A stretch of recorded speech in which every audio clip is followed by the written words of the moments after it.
Commitment and confidence, a la Shmub. Addison and Madison have been best friends ever since kindergarten.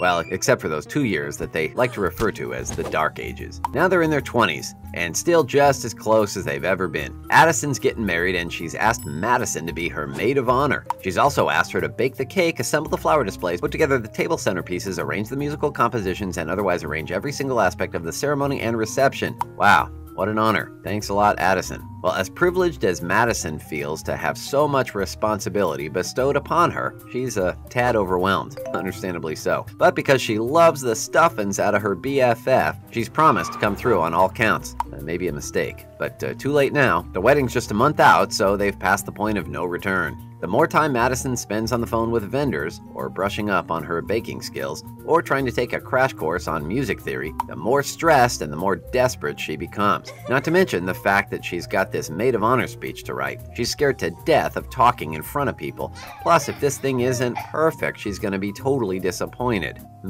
Doesn't sound at all like she's setting herself up for failure, right? Such reasonable expectations. Well, Madison has a tiny bit of a breakdown. Her friends try to console her and give her a pep talk, but they can't seem to do anything about that crazed look in her eye. At this point, she's threatening to just give up completely and hand the reins back to Addison, which might very well issue in a brand new Dark Age. Finally, though, Madison's friend Mackenzie is able to break through. Rather than telling Madison all the generic stuff like, oh, it'll all come together in the end, or just do your best, or no one will notice if it's a total disaster, Mackenzie gets right to the heart of the matter. She reminds Madison that she was asked to bake this cake because she bakes killer cakes. And she was put on flower displays and centerpieces because her eye for tasteful and beautiful decorations and innate crafting ability have been frequently lauded. And of course they're going to look amazing. Even the stuff she was asked to do that are a bit out of her comfort zone, well, Addison only asked her to do those things because she knows what an uncompromising perfectionist Madison is, which is why she was able to place so much trust in her. As for the speech, well, Madison may have a touch of stage fright, but everything she ever wrote was absolute poetry, and there wasn't a doubt in her mind that there wouldn't be a dry eye in the house or banquet hall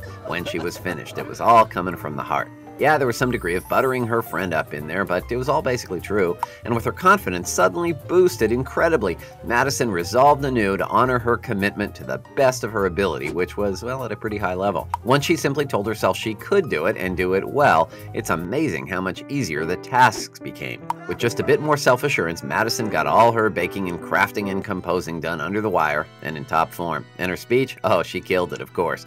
She even had the ring bearer and flower girl asking for her autograph afterward. Nothing wrong with having a couple of wedding groupies.